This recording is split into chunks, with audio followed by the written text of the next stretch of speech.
I'm really excited to try the cold plunge. I've never done one. The best I've done is a cold shower.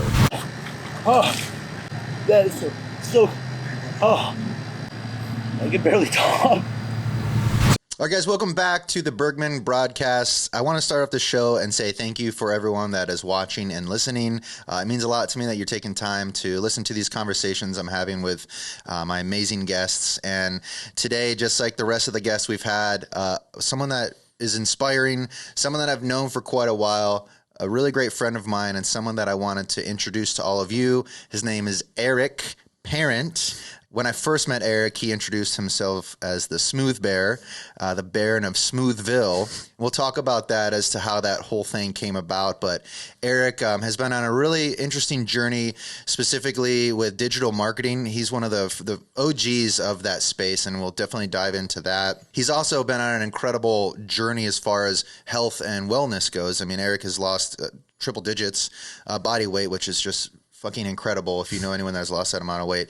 He's a father and has had just this amazing kind of journey of life, and we'll dive into that. Before we get started on the conversation, I want to read Eric's his literally bio that he copy and pasted on here because I asked my guests to do that. So I'll read that and then we'll jump right into the conversations. So before helping co-found Next Level Digital Media, Eric got his start in digital as a performing musician.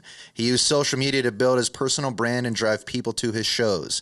Success with increased attendance inspired meetings with local businesses on how they could use digital to grow their businesses. And after working as a digital marketing consultant, he met his business partner and they together co-founded Next Level Digital Media, which is a creative marketing and advertising agency that uses data and analytics to grow businesses. Eric, thanks for being here, dude. Thank you for having me. And I also want to note that advertising, that's what we call when you use advertising to bully someone. That's advertising. That's why I was like, it was like in my mind to say it. I didn't want to say it because I was trying to be a little serious on that one. But before the show, I want to get this out now. So I always like to ask, like, do you know how long we've known each other, how we met? And you were like quick as a whip that you knew. I remember, yeah. So we go back, I think 8 years. Yeah, but you have a story on how we... I do, yeah. The first time that I met Mr. Shane Bergman, I was attending a 321 Millennials morning breakfast, and it happened to be the day after St. Patrick's Day. Oh. And... it was the attendance was low. You were the current director of the group. And when I came in, there was somebody, as I was walking in, throwing up outside their nice Mercedes car. There was somebody that just totally had a long night. You could tell. Of course, I had no idea who that was. I came in and they said that the director, surely he'll be here somewhere. And I said, well, there's a guy out there in the Mercedes throwing up in the parking lot. And they were, anyway, long story short, eventually you came in and said hello to everyone. And it was you. Yeah. And then the rest is history. I knew this was the guy I want to be friends with for sure. I feel like I probably had a bad pastrami sandwich the night before. That's probably what it was. Yeah. It was a bad, it was just maybe like too pastrami'd for the St. Patrick's Day. Well, that's awesome. Yeah. So that had to be 8-ish years ago. It had to be. And I feel like you had just moved to the county at that point, right? Because you were in New England, made your way down south. Absolutely. And I remember meeting you. You always wore a tie. You had on like long sleeve shirts, I did, tie, slacks tucked in. Yeah. You had a big beard. Yeah. Your hair was disheveled, but I think it was intentionally disheveled. Yeah. It was a look. You were a look. You were kind of like a hard guy to miss. Yeah. Yeah. And I want to say you introduced yourself. Like before you said Eric, you did say Smooth Bear. I want to say that. Oh, absolutely. Yeah, absolutely. I always introduce myself as the Smooth Bear, and I didn't think of it intentionally as like trying to stand out. It was more like this has always kind of worked for me, and as a musician, it's sort of obvious why you kind of need a persona, but certainly not as a marketing professional. And so it definitely took a lot of people by surprise. I don't generally go by the Smooth Bear now, so I don't know that it was necessarily a good strategy overall, but it did do the trick when I was young and creative looking. I think, because when you said Smooth Bear, I think the first image that people think about is like you were a big dude. Mm-hmm. So it's like, I don't know, maybe just smooth. Yeah, whatever that context exactly. Like. But you were a bigger guy. Yeah. And you would resemble a bear. Yeah. Maybe even a bigger bear. But you were a smooth version of that. Yeah. So like when you created that alias, that was a branding position? Yeah, absolutely. It was so I had gone so my first kind of creative brand was can't remember if I shared this with you, but I've gone by Reggae Rick was one of the first ones. So my family called I know it's so silly. My family calls me actually further back in as in high school. I went Eric the Terrible was kind of my initial. Because a wrestler, right? Yeah, I was a wrestler, and I really wanted people to call me Eric the Terrible, and only my closest friends would oblige. That needs to be like a child's book. Yeah. That's literally my pen name. Later, I'm sure we'll talk about my children's book, but that's literally is Eric the Terrible for exactly that reason. No, but so Eric the Terrible, then I did Reggae Rick for a while when I was playing music, and I was playing a lot of like acoustic reggae music. So I was like Reggae Rick. I would go into the bars or whatever. Yeah, it was before its time, let's say. Did you have like an intro that you would do? Do you remember that? I'd love pretend we're in the bar you're playing. All right, yeah. Hey everybody, welcome to the Main Street Pub. This is Reggae Rick, and I'm gonna play some chill vibes for you guys tonight. That's how it started, man. I felt like your voice was deep enough. It was really good. The only rub was that there was another Reggae Rick that actually moved into town, and he fucking two Reggae Ricks. He was really good, and he was from like more north in the county, and that was where the colleges were and stuff. So he knew what he was doing, and he kind of came down and was like, "I'm Reggae Rick. Like I don't know who you are, but." I'm Reggae Rick. He put up flyers everywhere. He had like marketing budget, and he crushed me. So after that, I had a brief stint as my YouTube channel was called McDouble Cheese. Okay, makes no sense. No, it doesn't make sense at all. But I really liked it, and I posted most of my first kind of YouTube content was on McDouble Cheese. But then I got a cease and desist from McDonald's. Oh my gosh! Which you can't even imagine. Why would they reach out to such a? Imagine if Reggae Rick like narked you out. I know. Dude, maybe he did. We created because it was only like it was probably like 3 months of McDouble Cheese before I got a cease and desist from McDonald's, and I had no visibility. Like there was 100 people who saw my videos at that time, so there's no way like McDonald's was not aware of it on their own. You know what I mean? McDouble Cheese. Yeah, exactly. And it's only loosely related to their, of course, famous double cheeseburger. Those are great. Yeah, it's a solid. I hate that I love them, but it's a solid. Yeah, they're made to satisfy. But then after that, I had to after the cease and desist, I had to come up with something new, and I went with the Smooth Bear. That was a nickname given to me by a kid that we were babysitting, my ex-wife and I at the time, and so we just kind of stuck with that. And that was the move. And when was that, roughly? That was probably about 2010, maybe 8. So I remember because you had videos, and they're still up on YouTube. Yeah. Like your early videos that you would, and they're highly creative, like almost like difficult to understand because they're so like creatively little too well done. Out there probably. They're out there, but they're like entertaining as hell. And so you've ran with the Smooth Bear for like a really long time, and I think that when you moved into the area and you started introducing yourself as the Smooth Bear, like that's a name that people like. It's easy to remember, a Smooth Bear. Like an Eric, that's another easy name, but it's like I'm gonna always think of you as Smooth Bear first. And I feel like absolutely the branding genius behind that is something that's like I just want to compliment on you. Thank you. I wish I could take a lot of credit for it, but it was mostly just kind of an accident. But it did work out, and also the of course, obviously there's a different bear sort of definition that came popular. I was the Smooth Bear.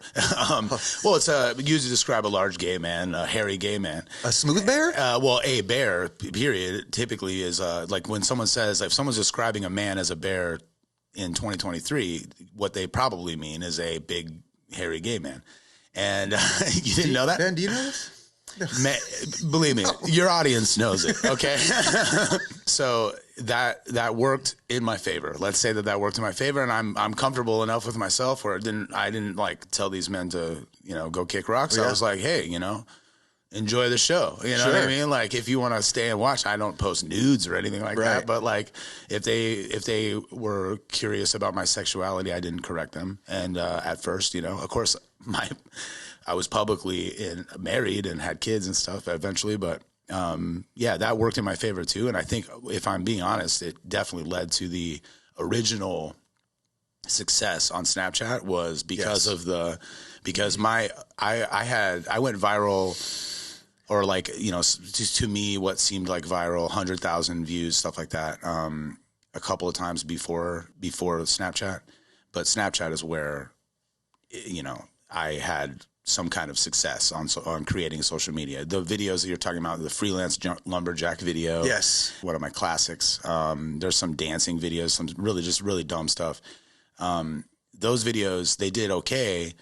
But then on the Snapchat, when Snapchat came out, they launched stories and when you could draw on the camera within about 6 months of each other. So you'd take a picture and I would just draw dicks on everyone's face or whatever. And that kind of like joke worked really well on Snapchat. And when they went to stories, like I was at my height of using the platform. And so that really worked out. That was really good timing for me, I guess is the best way to say that. And then that coupled with the bear kind of part of it, because Snapchat was a huge part of that was it was being used a lot in the gay community to, find some sexy bears. So certainly someone with the name Smooth Bears is probably going to fit that thing.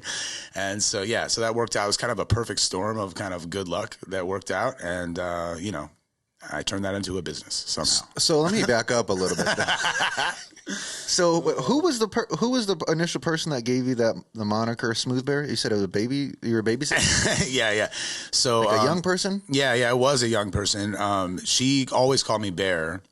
And how old? Probably two when I started babysitting. So not okay. Yeah. It was like a joke that maybe no, maybe like I didn't understand. Joke. Yeah. I never got it. No, so I don't she think wasn't old enough to like understand that. No, and in fact, it was her like youthful innocence that led to the Smooth Bear. That's why I thought we were like. I think that's kind of why I liked it because it was like given to you by a kid. You felt like it's cool to use. Kind of lucky, I don't know, and it kind of was. I think. No, it's awesome. And then so I remember you introducing me to Snapchat, back in the day. Yeah, I was a big fan. And still kind of, but you were always like encouraging people to get on. Like I think you were like, and I've always said this about you, like early on the trends with things that were happening. Like even when I think it was geofencing on Snapchat was a thing, you were like, this is something we really need to look into. And this is even still before, my best ad campaign to date. Is a geofence ad. Is a geofence ad? Yeah, early Snapchat geofence ad. But and this was all before you were in Next Level. But like that you were consulting. Yeah. And it was like what led you, I think, into the Next Level world. But definitely. Like as your friend, like you would always give us advice like, hey, this is something we should be doing. This is something you guys should be looking at. Like this is how you do these videos. Yeah. So like I give you a lot of credit for like you introducing me to the video world. Because I had like no real concept of it before, didn't know how to do it. And then just listening and watching you like inspired me to get more creative. Thank you for the credit, but thank you for the credit. Honestly, I appreciate that, and I actually do think the whole county owes me a great deal of of credit for the Snapchat world. We did the first tourism Snapchat campaign. We did all kinds of Snapchat early on. But I just watched a video of the two of us that just made my day. Was when we did the Halloween. When you were oh my gosh, you were the Macho Man, and I was in the Roach Coach thing, and I just watched that with my kids when we when we pretended to see who has the most Halloween spirit, and we both put on our wrestler voices. I'm gonna talk to you, brother. Oh yeah, on the crib. And we went to like the Irish pub down there. So we went to Hogan's, went to a couple other Anaya, and we would go in there and like ask them to vote. I remember being in the middle of the street, and there was some smoke bombs. There was definitely some smoke bombs involved. It was a solid video, and the production value. Everyone was in a wig and costume, and it was just like and I think we started the day like you just stopped by the office, and we just were like, what, let's just make a funny video. He's in this ridiculous costume. Let's just lean into it. Completely improv, but yeah. So you were born for video. I think that was my point. I think the video found you. The video found me. Yeah, but like you're a huge part of that, and I think a lot of people that didn't really understand, like, Snapchat. What the hell is Snapchat? Like, you were really good at describing how to use it, and then we're always like, willing to loan your time and help people out. So it's something that's like admirable and just great about you. But kind of like segueing out of that world. So it's like clearly it's been something big, a big part of your life as far as like the digital marketing footprint that you've created. Branding, I think, is something you've done extremely well at. And you've taken all of that knowledge and that experience and parlayed it into now a professional capacity where you own a company that now does that. So you not only from a consulting standpoint, you're running ads, you're doing some other things. with a variety of clients. So like, what does that day to day look like from running a digital media company? I guess the biggest thing is more and more it looks like me trying to step away from actually doing the work and allowing people to learn to do it better than I ever could. And I think that's what I've really enjoyed about owning the agency now. Like, I joke about being kind of old age in this industry because, like, for the marketing industry, like, you really it does sort of feel like you start to age out where you're like these kids and their AI tools, like, what, what the hell, and it's like hard to kind of always stay current. So at this time, I'm current kind of through my team a lot of times, and I enjoy that we have kind of a research and development attitude about things. And so we're doing, so my day-to-day is largely seeing what they're doing on the research and development side and making sure that like literally that bills get paid. But other than that, I try to, like, the actual creating of things, I allow like experts to do it. And, ideally I look for people that are really good at those things. And in particular, my team lately, especially with like the introduction of AI, the introduction of the privacy settings on Apple iPhones, like, created like a big kind of shifts in the way we had to kind of do things and everything. And it's really just kind of proven to me over and over, COVID, proven to me over and over that the right strategy is for not me to like learn every single piece of this puzzle. It's difficult because as we were just describing early on, it was all like Eric's got to figure out MySpace, figure out Snapchat, literally draw on the Snapchats, all those things.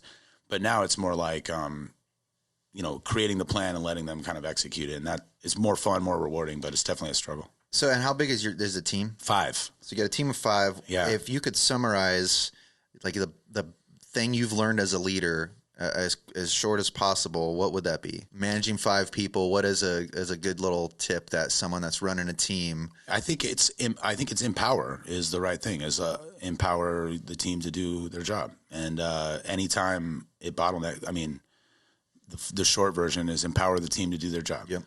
And just to expound on that briefly is just that my team, I get in the way, anytime that there's like a bottleneck with Eric, it ultimately hurts the client more than it helps. So I try to empower them as much as possible to have the ability to kind of operate independently and do their thing. And I try to hire people that I can trust to do this. So if it's too much trust, that's kind of like the wrong, or, if I've empowered them and they're not taking that the right way, then that's the problem is I hired the wrong person. Right. Probably. Or, more training or whatever. But like, if it's a trust issue, we've got a different problem. Yeah. So I have to kind of be able to trust everyone. And I imagine your employees appreciate that from a leadership standpoint. They have to appreciate the fact that you're trusting them and empowering them to do what they were hired to do instead of having like this leader hover and micromanage. Like, I've been in those environments, and I think most people would agree that it's not a really good position when you're there and someone's just like micromanaging everything you do. You want that Absolutely. kind of empowerment. I don't want to transition ahead too far, but like the bonsai, that's to me what the bonsai teaches me a lot about, believe it or not. In bonsai, when you're creating a tree, I try to be as brief as I can. You've got a plan for the tree, and you style it the way you want, and you kind of think what's going to happen to that tree. But the reality is hurricanes, bugs, all kinds of stuff can happen where the tree doesn't do what you thought it was going to do, and you have to kind of make a new plan. And I think the business is a lot like that, where if you're in there trying to grow roots and like do this, like be a part of the tree, like that's impossible. What you have to do is have a plan, make your strategic trims or whatever, but ultimately like let the tree grow and kind of like let it do its thing, stay away from it and let it live on its own and grow.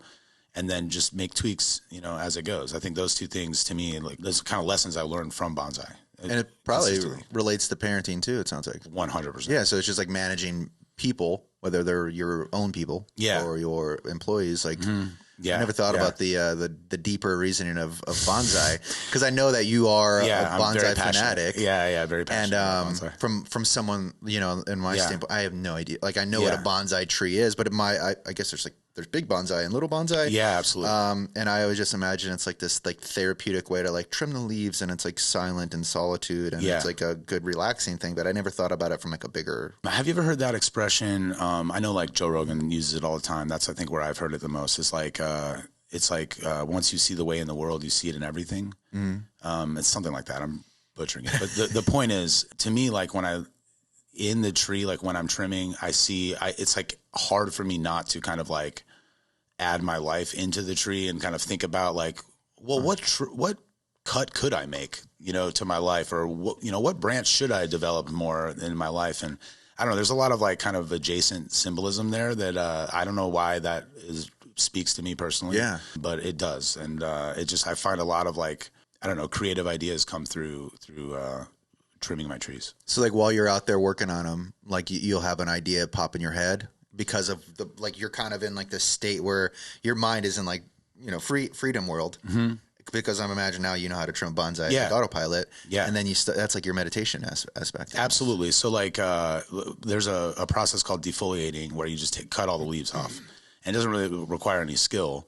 But it's a little bit like running, right? You're just kind of like, giving something for your brain to kind of like think about. And then you get these like kind of really smart kind of thoughts, while you're doing this other task that you're, what do they call it in, like your monkey brain or whatever in Buddhism, right? Isn't that what it's called? Yeah. You give something for your monkey brain to do. It's a Buddhist thing. Yeah. I like learning about that a little bit. And, so I think it's something like that. I think like going through and trimming down, something for the monkey brain to do, like allows me to kind of like think about, what can I do differently in marketing or as a parent or, all those things. Yeah. Or as a boyfriend.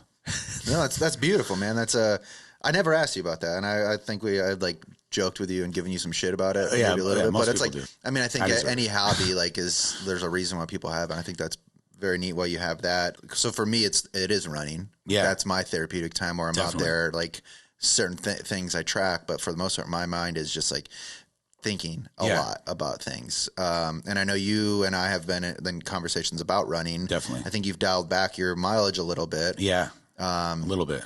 But like, can we jump into that? I'd love to. Yeah. Little path. So like when I waiting first for someone to ask me about fitness, I want to be an influencer so bad.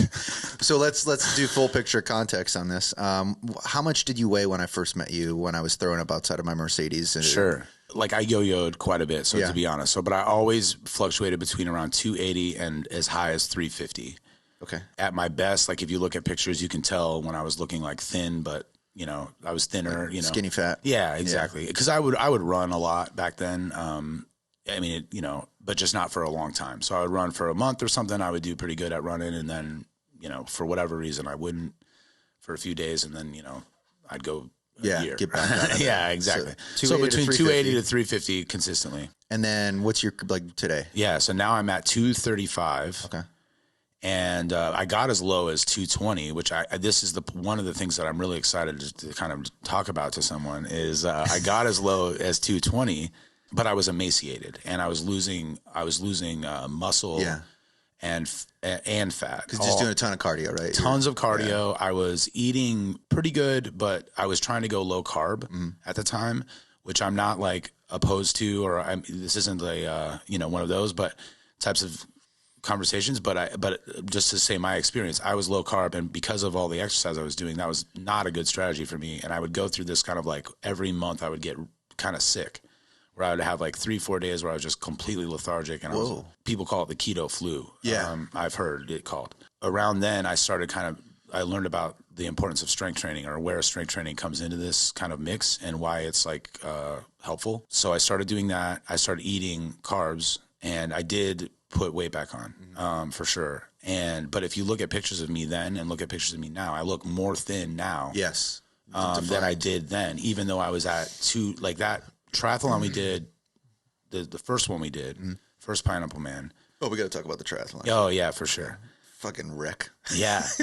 The first Pineapple Man. Well, before we go on to that, so you've put on some weight because you've implemented strength training to it, so you're naturally building muscle. And I'm eating. Your diet has altered. Yeah, my nutrition has altered quite a bit, so that I feel like first of all, I'm eating almost 4,000 calories a day. What do you track that on? I don't actually track at all anymore, but I there was a time where I used MyFitnessPal where I would track kind of like the overall kind of calorie content, that stuff. But I find like at a certain point, like what's the point if I have to like, you know, be like so rigid? So I like to kind of know how much calories roughly, like what I'm taking in, and I largely eat the same thing every day. So you know what like a chicken breast is going to bring you, a cup of rice, whatever. And now I'm actually really grateful for like I can just have one of these and I don't feel weird about it, or I can have like ice cream with my kids and I don't feel weird about it. I can just pop in and have a quick 400 calories of ice cream and I don't feel like guilty or sad about it, and I don't have to feel like the 80-20 rule, the balance. Like 80% of my diet is tight. The 20% I'm going hard. Yeah. I'm going hard, and it's like and the reality is like what is life if not to enjoy some things sometimes, Yeah. Like the only reason I run and do all this so I can eat like an asshole. Yeah, exactly. At least once in a while, I want to be able to eat like an asshole. Whatever I want, and not have to feel guilty or worry about it, but also don't want to blow up and be this I don't want to be morbidly obese person. Right. Which that's, by the way, in those higher weights, I mean, I was so unhealthy and so tired all the time. I was exhausted all the time. Like, I don't know. That's like an underrated value of just like getting off your ass and exercising every day, is that I'm so much less tired. I can't even describe how much more time I have. People are like, I don't have time for it. I'm like, I feel like I have more time now, even though I spend sometimes 2 hours on fitness a day, but I've added 2 hours, on the back end because I don't need a nap. I like can't nap most days. You know what I mean? Because I'm like, I got energy and I don't feel like it and I'd rather go whatever. So I don't know. I just think it's, I wish that I could kind of communicate all of it. I've written 100 blogs, not 100, but I've written a lot of blogs that I've never posted because I don't want to be like, so I didn't respect anyone's advice when I was 350 pounds. So I wish that there was like a good way to communicate, because I know there's so many people out there that are in the same position as me. They have no idea. Yeah. And they think they're going to have to starve themselves for a really long time. And the reality is like, I'm eating, like I'm full all the time. I'm literally never hungry. I don't starve myself at all. I eat all the time. I just, I don't go to McDonald's very often, and I pick what I eat pretty deliberately, but I'm not like starving myself in any way. And I eat wings and ribs and chicken and, whatever I want, Was there like a catalyst that got you to go down this path? I mean, definitely. So during this same time, I would actually argue, so I hate to bring it back here again, but it's a little bit because of Bonsai. Okay. A lot of my changes in my life happened at the beginning of COVID. And one of the first things that happened in the beginning of the COVID pandemic was I really got into Bonsai. I was always interested in it, but I decided like I got this free time. I did a couple like marketing projects as well, but then I also was like, I'm going to start getting into Bonsai. And I'm very passionate, as are you. And I just went all the way down the whole, everything you can know. Yeah, exactly. Yeah. Watched every video I could consume, and learned all the hard ways. I've killed millions of trees. But anyway, the point is, that decision of going into Bonsai, I learned about. That's what led to my divorce. It's what led to my my fitness. It's what led to me being. I think I'm a 10 times better father than I used to be. I'm way more present and aware. And I truly believe that comes back to those were moments that happened, decisions that I made while defoliating, as I was describing before, because that's truly what it was. I'm sitting there trimming a tree, like, what the hell am I doing? What kind of father am I being by living this way? This is particularly about the fitness. My kids are going to be exactly like this if I don't start like showing them what it looks like to be a healthy person. And at that time, I wasn't really even thinking about, I had the idea, like, I'm just going to start going to the gym every day. So at least they think people go to the gym every day. That's a thing that people do. Yeah. And they start seeing your routines and your habits. There's like this crazy stat, and I want to say it's like 80 or 90% of children that are obese are because their parents are. Yeah. But then if you look at the inverse of it, like healthy parents, it's only like 2 or 4% of those children are obese. Yeah. It's like just it's incredible to think about that, and for you to have that epiphany and that sort of like reaction to it. And I always like think, I got younger kids than you, but it's like I don't want to be like that dad that like can't throw my kids around. Right. Like they're getting fucking heavy now. Yeah, yeah. But I'm still able to lob them around and have fun with it. But I always wanted to be that dad that I can like wrestle, throw them in the pool, in the pool, man. My dad did that to me. fucking over the Yeah. roof, dude. And I want to like do that with my kids. And Right. I've always thought like, like the people that are overweight and don't do these exercise things, like not only is their life going to be severely shortened, but Yeah. also like it's got to be really uncomfortable. Yeah. And then the energy thing you brought up. So that's amazing that you like found that. And I'm so happy for you that you did that. Me too. How long like did it take before you started noticing, noticeable differences in not only like your physique, but also the way you feel? Mm-hmm. The way I felt was almost instant. And I think that's what I want to like, if I could shake myself back, 5 years ago, 10 years ago, and just shake myself and just be like, you're not ready till you're ready. But like, even just the bare minimum of exercise would have resolved like most of the issues come from just being sedentary. Yeah.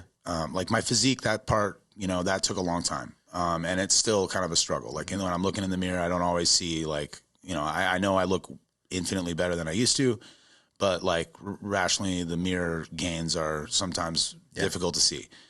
All I focus on is like, there's still like this kind of rubber band tire around the waist, it's like all I can see for some reason. But that being said, the energy, the quality of life things, those things happen within a couple of days. I mean, it feels like, in my memory, it was like right away, I felt like a different person. And, part of this is too, because I was going through this kind of like extreme kind of version, by the way. I mean, so I was going through a lot of life changes, and, so I think I'm maybe in a little bit of a unique, circumstance because of that, because it's kind of, when I quit smoking cigarettes, it was like I smoked a cigarette and was like, I'm not going to do this anymore. I just know I'm not going to do this cold turkey anymore. just Yeah. done. It was when my ex-wife was pregnant with my son. And I was just like, as soon as I started smoking, I'm like, this is the worst cigarette of my life. It just tasted bad to me for the first time ever, and I just never smoked again. I don't know. That's kind of how I felt in the fitness moment. It was like, I'm a different person now. And when I see those pictures of me, like I just posted one on my Instagram of me, I think it was Father's Day 2 years ago, or maybe it was 3 years ago, but it was very recent. And it's just like, I don't even like, who the fuck is that guy? Yeah. And I really don't know. I think of him a lot. I call him Fat Ricky in my mind. Fat Ricky, yeah. When I'm like lifting weights and stuff, sometimes when I'm like running and I'm having a hard time keeping going, I think about Fat Ricky. I do. And I'm never going to be him again, Yeah. And that's, I think for me, like exercise, nutrition, managing what I can. That's because I know he's still in there, and it would just take a couple of weeks, I think, for Fat Ricky to be here. Ready to emerge and come out and start playing his reggae music again. Totally, dude. Reggae Rick could be here again in no Fat time. Reggae Rick. I mean, that's incredible to hear that, and I know that there are people out there that have a lot of the same kind of demons and the same, definitely more and more every day. That they wish they could get into it. So like you started kind of jumping in, being extremely active. I also noticed that you have a coach, right? Or yes, a weightlifting. correct. Is it a weightlifting coach or he's just an overall like nutrition and fitness coach, but he is in particular a bodybuilder. So he probably leans more on the physique than anything else. But he knows about my love for triathlons and endurance and stuff, and so he's helping me keep my nutrition tight around. Why did you hire them, or when did that happen? So, like, what was the inspiration? So, I'm really trying to get to the point. Like, I mean, that's interesting. Basically, I felt like I learned as much as I could from YouTube. Okay. Like we described about Bonsai, same thing. I watched thousands of Huberman content and all these guys. I've seen. I did all the kind of wrong things. I actually was thinking to myself about the text I sent you about seed oils and all this stuff and like all these kind of directions that I've gone in, which I'm not necessarily. Oh, about cooking? Yeah. And that like, some of these things are probably less important than I thought. Like the big rocks, I think are just kind of overall management of those things. I'm definitely a little bit less dogmatic about the stuff now. So I got to a place where I kind of learned there's just so much misinformation on YouTube. And when you're learning only from YouTube, I have this kind of general strategy of just taking what everyone seems to agree on and applying that. Like if like for example, whole foods, eating foods that are not processed. That's what I mean by whole foods. So like making the food yourself, assembling the dressing yourself, battering the chicken and all that stuff. Whether you're a vegan or a carnivore or a Mediterranean diet or keto or any of those things, all of them say stay away from the processed foods. Okay. Stick to whole foods. So to me, it was like obvious that, well, it seems like the whole food thing seems pretty irrelevant. Yeah. And pretty much everyone says you have to stay at a calorie deficit to lose weight. Again, it seems like obvious that that's true. But I got to a place where the little details became really difficult for me. And I just was like kind of overwhelmed with like, I need somebody to just kind of be accountable for what strength training should I be doing? How often should I change my workout? What's the right form on a deltoid, raise or whatever I'm doing? Normally this is my deadlifts day, and like how to do a deadlift without hurting yourself. And I wasn't ever getting hurt, but I was very concerned with seeing so many YouTube videos about everything. Yeah. And I'm like, this guy says to put my back like this, and this guy says to do this. And I'm like, I don't even know what the difference is. And I just love somebody I think to me, it's a little bit like, I want to empower someone else to make that decision for me so that I don't have to even think about this anymore. I know I'm going to be at the gym. So he's not waking me up in the morning and shouting at me or anything like that. It's like when I have a question, I want to be able to ask someone. And then if it's wrong, I want to be able to have someone to go to and say, this is wrong. Like, explain to me, what do I do here? Yeah, exactly. And it's been I actually really like him. His name's Toby, and he's at Crunch Fitness. And it's very affordable, to be honest. And so to me, it like makes a ton of sense because I just, it works out. Yeah, and I think that's a smart move. So it's like if you think about it, like even in real estate, right? I'll use like we have coaches for real estate. Sure, right. Basketball players, like they obviously have the head coach, but then they can hire other coaches, whether it's for like their mental, aspect or other aspects of training, like finding that. There's a book I know we've referenced on this show before, Who Not How. I don't know if you've read that. I have not. No. You should. Maybe I'll get it for you. That's everything you're talking about as far as empowerment, as far as like hiring a coach for the things. You're not trying to figure out how to do it anymore. You're trying to figure out who can help you do it. And more efficient. Exactly. Yeah, exactly. Because to me, like I'm still accountable for getting to the gym. I'm gonna be there at the gym, but I just. Watching another YouTube video about what to do, when to do it is just it's exhausting. It's a fucking overload. It really is. So you've been doing this journey for a bit. Yeah. And I have to imagine that when I first met you, if I was just like, hey, Eric, you want to go do a triathlon? You'd be like, absolutely fucking not. Yeah. But now we've done 2 or 3 together. Yeah. The last one, the most recent one we did, I think I gave you a week's heads up. Yeah. No problem. And you did awesome. Yeah, and I did best I've ever done. Best time you ever, and you had a collision on the bike. Yeah. I remember like when we finished, you were bloody as hell, dude. I was like, what happened? And you fell on the bike, got up, and still like beat your time. Yeah. I think if I hadn't fallen, I would have beat Jamie too. I'm worried because like, you're fast, man. I think so. I've been really practicing on swimming because I feel like if I can really like catch up on swimming, I think I could do some. Well, I think you're wrong.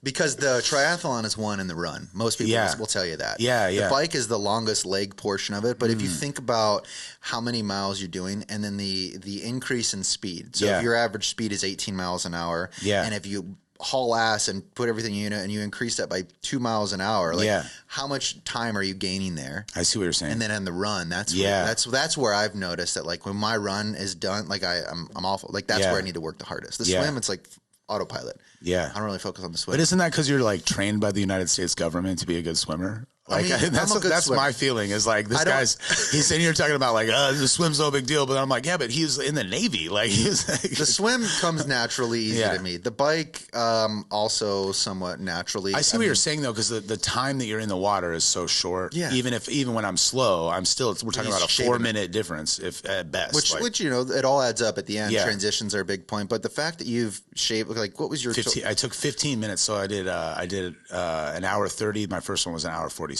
That's amazing. It's only 15 minutes. So I just said 16, but it was something around there. I mean, either way, if you're able to get that, like that's. So, what do you have a goal for your next triathlon, like time wise? Because I'm gonna beat it. I was just gonna say, no. I mean, I would really like to. I'd really like to start to do well in the Clydesdale division. I think is my goal is more to continue to improve my time. I want to improve my swim because I feel really gassed during my swim. So I think that's for me part of it. So So I think I'm not as confident there. So I've been practicing a little bit on that because I've consistently not practiced the swim. Like I've not been in the water that much. That being said, the run and just having overall like energy at the end. By the way, from my coach, shout out to Toby, he's been helping me with like muscle endurance. And if you watch YouTube videos, most like good trainers will tell you not to kind of like push yourself to fatigue too much and all this. But he was like, again, that's why I like having a trainer, because he was like, yeah, but in this case, like you're trying to run in a triathlon, and we need to get your muscles like used to that fatigue, you know, right, for they to break down. Exactly. Like you can't do a 15-minute, quad workout and then be like, have your quads be done. You need to like get them going for like a little while, 45 minutes to an hour, just, really kind of getting all the glycogen out of the muscle. And anyway, I mean, the time at my triathlon, I think is the proof in the pudding to me, at least, it was like, I hadn't, as to your point, I didn't train for it at all. I wasn't, and the other one, the first one we did, I was training constantly, always doing endurance. I know your time on your run. Like you've gotten a little bit slower, but you were pacing like fast, dude. I would like, we both use something Strava. And, the times that you were running some of those 7-8 mile runs, I'll be honest with you. I could not maintain you were in the 8s, 9s. I can't, like, that's just not how I run. Even now, I mean, I can stay pretty consistently in the 8s and 9s. I had one 5K where I was at like 7:58. Yeah, you were burning on that one. That one was like as fast as I've ever gone. But I feel like you're sub 25 minutes. I also, in that case, rested for like, I didn't do any strength training that week, getting ready for the 5K.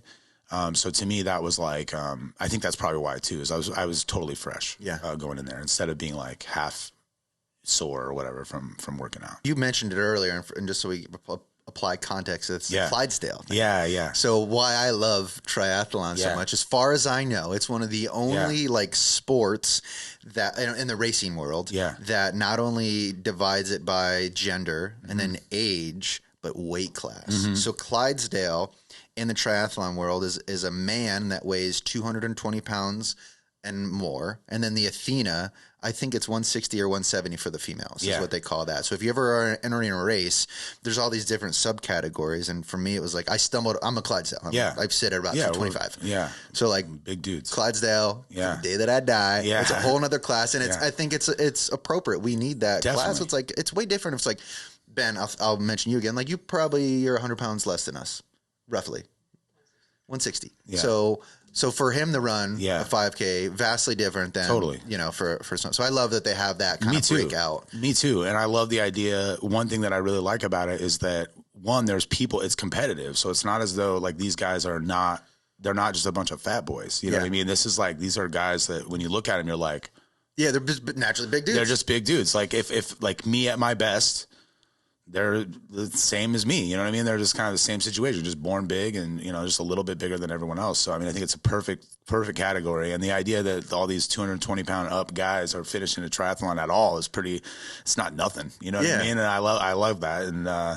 And also like triathlons are cool because as we get older, it's not a young man's game. It doesn't appear to be. Like everybody in these triathlons that's winning them, your Ed Donners and stuff. Dude, that guy. I mean, they're not like, I'm not saying he's an old man, but he's also not like 50, 20. He's gotta be 50 years old, but that dude smokes. Like, and he is so fast. So fast. And like, I mean, we got a long ways to go. We're talking about, hour 30. He's talking about hour. He's out, he's done. And that's like, you talk about endurance, and it's like not only endurance, it's like the guy's been doing it for a long time. So he's built up the endurance to do the endurance.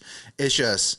It's cool, man. What's his blood look like? You know what I mean? Like the VO2 on? I'm saying like, I mean, I'm not. If you splattered it on a wall, no.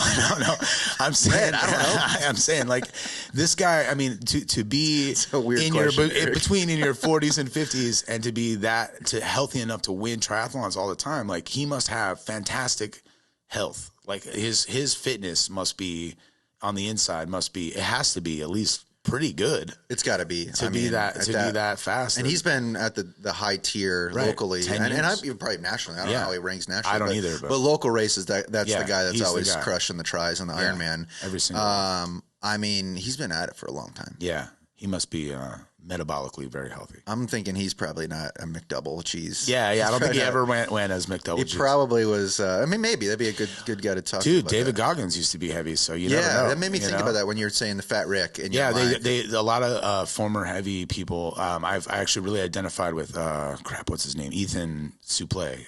He's a really heavy guy, and he was one of my favorite lines in I think it's Mallrats, where he says, "It's a scooter, not a sailboat." He's like looking at one of those. It doesn't matter. He lost hundreds of pounds, and he was on, I think, Joe Rogan again, not to mention him twice, but he was on there, and he was talking about how he, like, every day he wakes up and he, like, thinks about this, like, his former self. Yeah. And when I listened to that, I was like I just felt like he was speaking right to me, because that's exactly how I feel. It's like everywhere I'm like, oh shit, I can't be this guy again. Yeah, you know. So it's like your fuel. Yeah, it's like absolutely. And until I've like put that guy to bed, like I can't. Like today, I didn't, because just the circumstance of dropping off my kids and everything. I haven't had a chance to exercise. I'm gonna exercise later. Yeah, we're doing it. So another thing I was thinking about, yeah. it's like, even 3 years ago, I could have been like, hey, Eric, you want to get on a podcast with me, and then afterwards go for a 5 mile run and then get in a cold plunge? Like, you would probably say no. I got some of the. I would have wanted to say yes, but I wouldn't have. It would have been embarrassing. You know, and we're talking about 13-minute miles or whatever, you know, or maybe I would have impressed you with my 11-minute miles. Yeah. You know what I mean? But it would have been, you know, I would have been gassed. And, for sure. And the idea that I can run a triathlon or whatever, 5K or whatever, just at the drop of a hat is really rewarding for me. I feel like that's like when you know, like, your fitness is like, just there. Like, it's another level unlock where if someone's like, hey man, we're doing a 5K this weekend, do you want to do it? Hell yeah, let's go. Like, I don't need to, you know. Yeah. I don't need to train all the other things. Well, drop and do a triathlon. Cool. How much time do I got? Great. Maybe I can shave off some more time. Yeah. You know, I think it's a cool thing that you've unlocked in life. And me too. It's just cool to be a part of that journey with you, like the races that I'm able to do with you and bring on today. And I'm super happy that you're able to, like, talk about it. I'm looking forward to this afternoon. Me too. Getting some miles in with you. Yeah, and I'm really excited to try the cold plunge. I've never done one. The best I've done is a cold shower, which is, I know, not the same thing, but it still does give you some benefit of the benefits of the cold. But I'm excited to try it when it's really cold, because the shower is a poor excuse. I think it's probably at like 50 degrees instead of I think you said yours is at 38 or something. 39, yeah. 39. It'll be 38, 39 when we get there today. That's but I have some experience because I grew up in Washington State. We would swim in a creek called Icicle Creek. Ooh. So you can imagine it was not warm water. I wish we had that around here. Yeah, that would be great. That would be like a natural. Yeah. When we do travel, I always look for, like, I was in Lake Tahoe in February, and obviously didn't have my cold plunge out there. We tried to do it in the hotel, and I was like, shit, man, Lake Tahoe is like fucking 40 degrees. Yeah. So I jumped in, and it was did? hell yeah. It was amazing. So, like, Lake Tahoe, you have the North Lake and the South Lake. We were staying in the South Lake, and we were really close to the lake. So we drove up to, like, this public park, and it's all covered in snow. I'm out there snowboarding. Yeah. And you get to the park, you can see, like, snow up, and then it's the lake, like the shore up to the lake, snow all the way to the water, and then the water.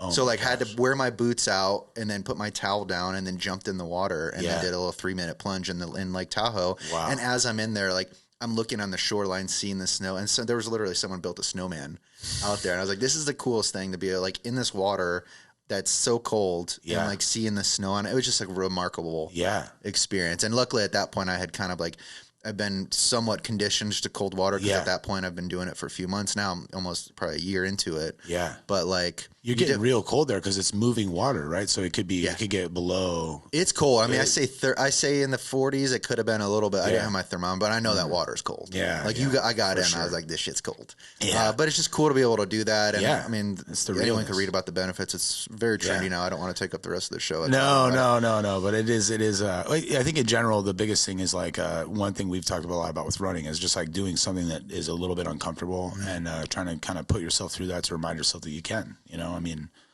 that benefit alone is, I think, something. Yeah. You know? I mean, it's not easy. It's the hard, you know, get the hard done early. I was reading the book I'm reading now is like it's a bunch of short, like, blogs about discipline and other things. And the last chapter I read last night was referencing Mark Twain and the whole the phrase of, like, eating the toad in the morning, which has been taken out of context a lot. But in summary, what it means is, like, getting the difficult tasks done first, so then everything else is really easy the rest of the day. And that's how I viewed cold plunging and working out in the morning, like I'm getting the difficult tasks done. So other things that are thrown at me later on in the day, like relatively are easy. Yeah, I ran 7 miles today. Yeah, like, what the fuck? Yeah, like, do I really even care this is about a problem? Yeah, this is a problem. Absolutely. It's like that's like a whole philosophy thing. But I am really looking forward to this afternoon. Yeah. I'm gonna have to keep my pace up to keep up. Yeah, we'll see, buddy. We'll see. Anything else we should mention or bring up? I know we had a bunch of things on here that we didn't really get into. Like it looks like you've had at least 30 jobs. Yeah. Which would be fun to get into. We'll have to bring you back on for that. Yeah. I guess I'll mention the advice you've had. I thought that was pretty funny. I don't remember I don't even remember. If you think everyone is an idiot, you are probably the one who is an idiot. Yeah, that's my favorite one. What is that from? I'm sure she didn't invent it, but it's my mom who I heard say it. And actually, I think the way that she says it is, if you think everyone's an asshole, you're the asshole. Yeah. But typically when I'm saying it to my team, I say it as the idiot, because when you get a lot of times when clients work with us, they're kind of like, they come to us and they say, these idiots at this previous agency, they were assholes to us always. They were, they didn't know anything. And I don't know. To me, someone coming at you with that, I think you kind of should approach that as like, maybe we should take this with a grain of salt. Maybe this person is the one who's the idiot or the asshole. Not really valuing, especially when it's like your competition, you can be inclined to kind of believe them. But a lot of times they're the one. Yeah, no, I think that's relatable in almost all fields. Yeah. So for someone listening right now and they're like, Eric inspired me, I need to change my life. Yeah. One thing that they should do now to start getting in the direction of the journey you've been down. Eating whole foods. Cool. I really think that's my one. Yeah. Eating whole foods. It's that easy. Yeah. I think if I could do that at the beginning, I would have saved myself so much muscle mass. From losing it, you're saying? Yeah, because when I was 250 pounds, imagine how strong I was underneath all that, and I probably lost 50 pounds of muscle during that first initial loss. So I would encourage people to eat whole foods. And I think you'd find just that change alone would change most people's nutrition quite a bit. I think so. Well, dude, it's been a pleasure. Thank you. How can people find you? Let's do some plugs. Sure. nxtlm.com for the marketing stuff, and at the Smooth Bear on the internet. Still rolling with it. Still rolling with it. Imagine if you had like an OnlyFans account called Smooth Bear. Do you think it would go down the path of the bear? Definitely, account? but I'm pretty skilled at I could probably dance the line a little bit, allow them to come. Yeah. Say, hey, I'm still posting marketing related content, but if you want to watch for whatever reason, I'm not going to tell you to go away. You're up for it, man. I'm here for you. Well, I appreciate your time, Eric. Thank you. Looking forward to this afternoon. Me too. And appreciate everyone that's watching, listening, and engaging with this. Don't forget to follow Eric on his social channels. Reach out to him. If you're looking for some digital marketing advice and to hire a company that can help you with everything from your Google ads to Facebook, Instagram, any of the other social sites, Eric's team crushes it. They're just great. So thank you guys for tuning in, and we'll see you on the next episode.